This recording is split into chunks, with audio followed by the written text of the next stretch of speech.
Hey everybody, the Reel Rhino here, checking in from 1986, Winterfest. No, I'm here in the old office. I did want to touch base about Hot Tub Time Machine though. I had a chance to see that today, and I actually I left work early. I cut out at 2:30. Was all set to see a 3 o'clock screening of Hot Tub Time Machine. Get to the Cinemark in Merriam. 3 o'clock rolls around. 3:05, 3:15. They come in. We're having a problem with the projector. It'll be handled in just a second. And you'll be off and running. So we sat around. We waited. 3:30 rolls around. We're sorry, folks, but yeah, we're waiting on a part for that projector. It's not going to be in time for this showing. Heartbreaking because all the other shows playing around the area had started at like 3:45, 4 o'clock. I didn't think I was going to get to see it. I pulled a Jack Bauer-like maneuver and got to the Ameristar Casino. They have the Stadium 18 Theater out there just in time to catch about half the previews for that were playing before the movie.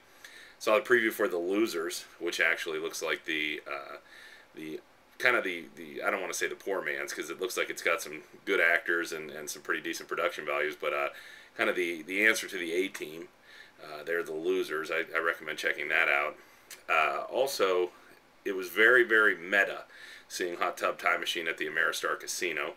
One of the bands featured in the movie is a 1980s band that's Poison. And lo and behold, Bret Michaels was playing at the Ameristar Casino tonight.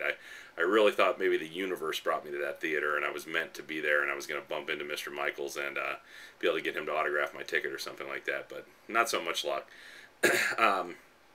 If you check out the Reel Rhino blog, though, which is reelrhino.blogspot.com, I will post some of the pictures of Bret Michaels' bus on that site, so please check that out. But as far as Hot Tub Time Machine goes, I absolutely loved it. This was everything I was looking for in this comedy, and somebody said to me, "Is it as funny as The Hangover?" It's a different movie than The Hangover. It's definitely more aware of itself as a comedy, and that's pretty evident when one of the characters, and that's Daryl from The Office, Craig Robinson, he looks at the camera almost angrily and says, "This must be some kind of hot tub time machine." If it doesn't scream self-awareness, I don't know what does.